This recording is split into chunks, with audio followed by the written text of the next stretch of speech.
Hi everyone, this is Yana Smakula. Thanks for joining me. In this video, I'll share how to create a shaped wedding card and will feature handmade Foamiran flowers. If you're not familiar with Foamiran, this is a really cool material that reacts to heat and is particularly used to make flowers. The flowers end up looking very realistic. They're nice to the touch.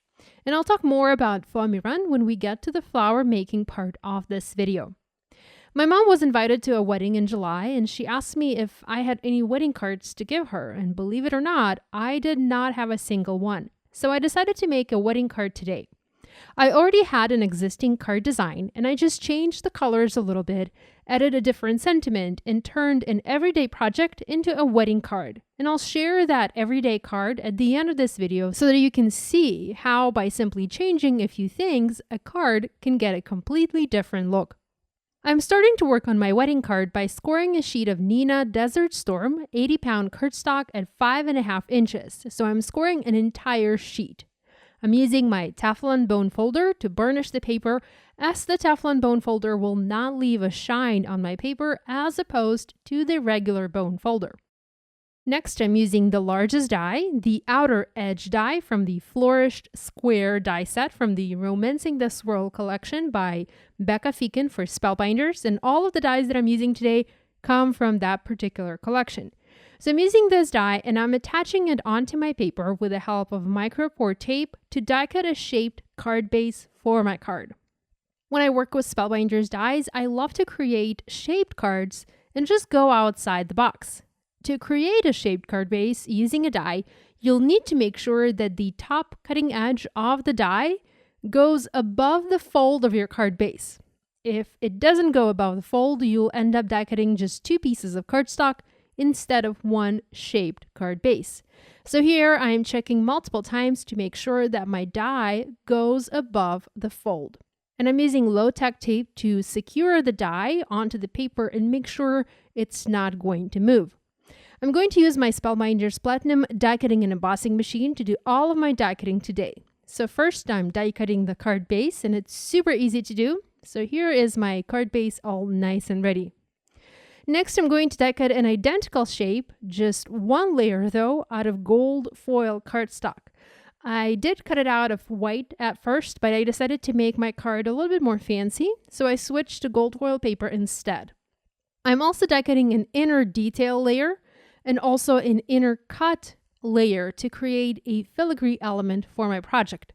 Now I prefer to cut these separately instead of cutting all 3 dies at once, as since they are rather detailed, it's best to break them up and cut 1 or 2 at a time as opposed to cutting all 3, especially if you have a smaller machine.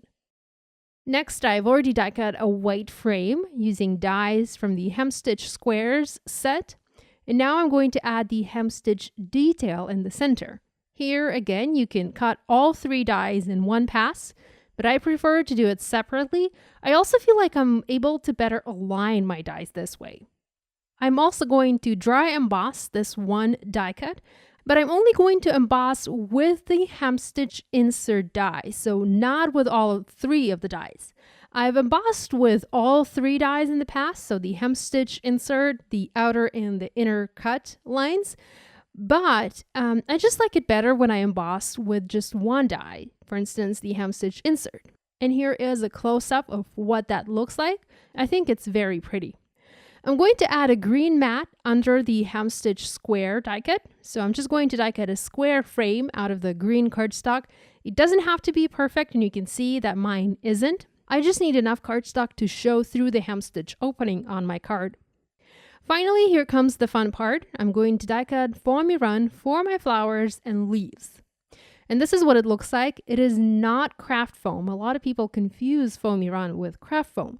Foamiran is much thinner and it's a much more delicate material. It is also very pliable when subjected to heat. Because it is so thin, you can cut 3 or even 4 layers in a single pass, and that's what I'm going to do to save time. I'm folding my Foamiran 3 times and cutting 3 flowers at a time. Just remember to separate the layers when you go to create your flower later. The flower dies that I'm using to die cut these flowers, and I'll later die cut a few leaves, come from the Cornell Cotillion die set, also from Spellbinders. So now that all of our parts and pieces have been cut, it's time to start putting the card together.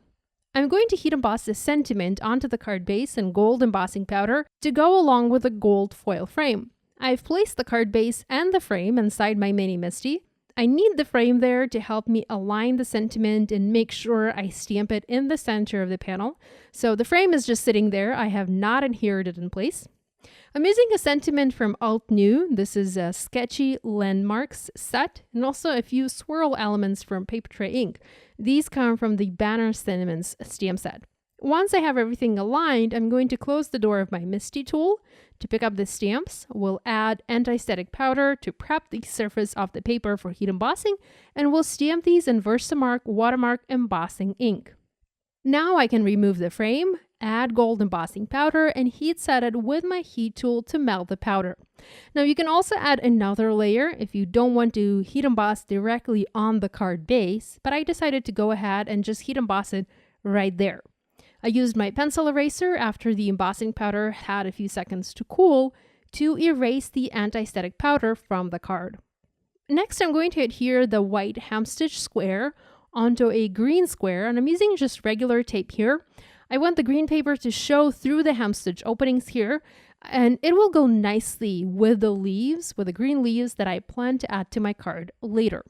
I've already added foam adhesive squares to the square frame, and I'm going to adhere it onto the gold element. And once I have that done, I'm going to add more foam adhesive squares on the back of the existing ones to be able to foam mount this whole cluster onto my card base. I couldn't first foam mount the gold element and then the square frame, as I needed a way to hide all of the foam adhesive, and I could only hide it under the square frame. So I had to adhere the square frame onto the gold element first and then adhere that onto the card. I hope that makes sense.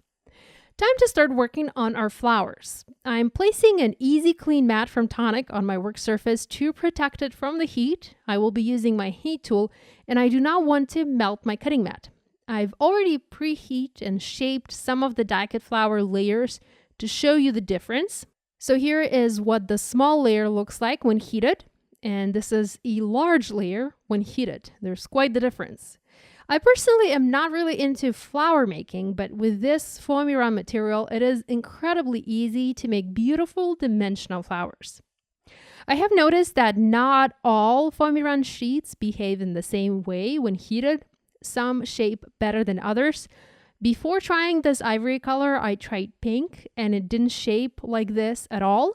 So they do behave differently, but they all maintain the shape after the material cools off. And there's loads of fun techniques and ways to shape it and make beautiful flowers.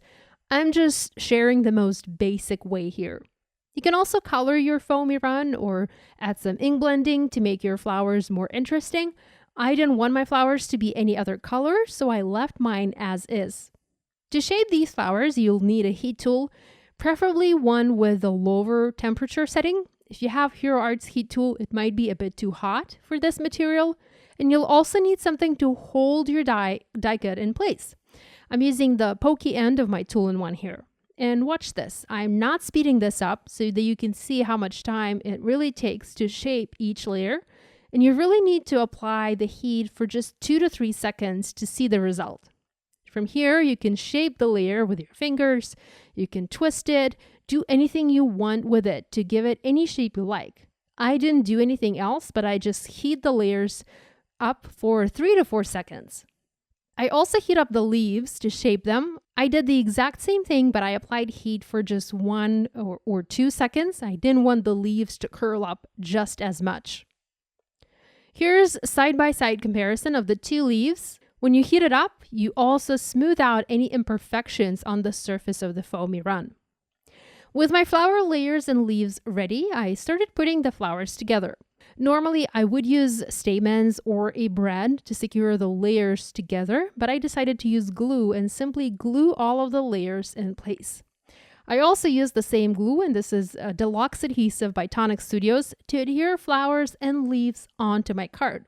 And later I added little pearls as flower centers and also embellished this card with additional pearls. Now this card ended up being quite dimensional, but I knew that my mom would be hand delivering it, so that wasn't a problem for me. I'll need to add a pocket on the inside of the card as a money holder, as I completely forgot about it. There's also plenty of room for a message on the inside of the card.